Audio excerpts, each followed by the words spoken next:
There are sins that we confess to a higher power, and then there is the private transgression that rarely leaves our own company. Self sabotage. Quiet, insidious, and persistent, it is a betrayal of the self. It is not a sin against God or neighbor in the traditional sense. It is a sin against the living temple of your own life, your potential, your dignity, divinity, and your future. To call it a sin is not moralizing. It is naming the gravity of what happens when we systematically undermine our own flourishing. Sabotage begins with a simple definition: deliberate or unconscious actions and choices that obstruct one's own goals and well-being. It can be small, a habit of procrastination, a whisper that you are not ready, yet its effects are profound. Sabotage corrodes confidence. It fractures relationships. It turns opportunities into what-ifs. Over time, these small betrayals accumulate, forming an architecture of failure that appears outside you but is constructed within. Consider how sabotage functions.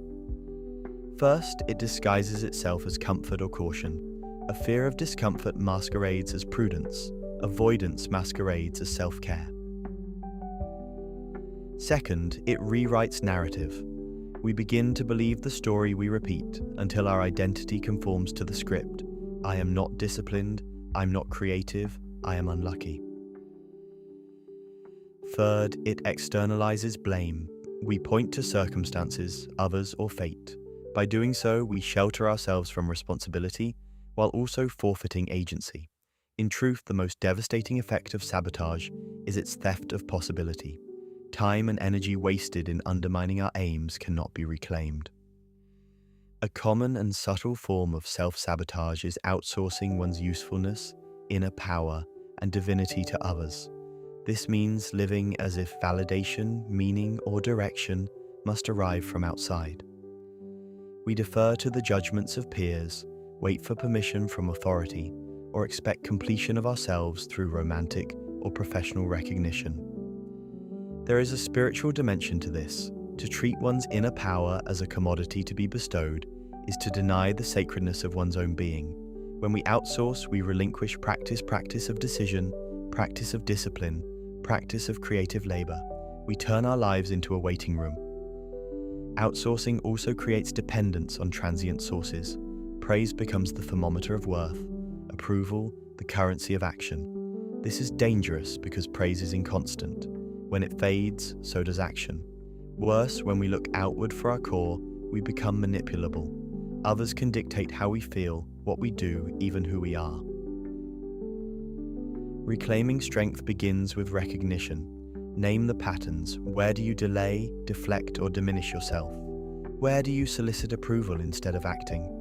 A clear, honest inventory is not self-condemnation. It is the first act of repair. Next comes the deliberate practice of sovereignty, small, repeated acts that align intention and deed.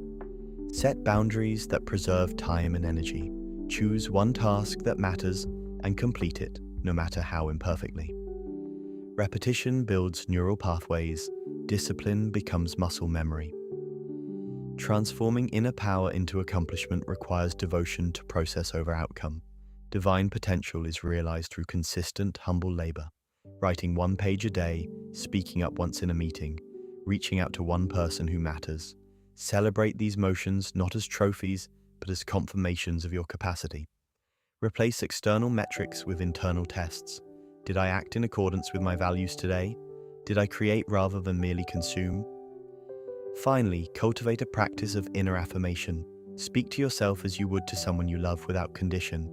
Let your language be aligned with effort and growth rather than fixed identity. Surround yourself with truth tellers who reflect your potential back to you, and with structures, rituals, schedules, mentors that support sustained action. Self-sabotage is a great sin because it sacrifices the most sacred thing you possess, your own becoming. Yet it is also reversible. With recognition, practice, and a return to authentic agency, you can stop outsourcing your power and begin to steward it. In doing so, you not only accomplish, you honor the divinity within.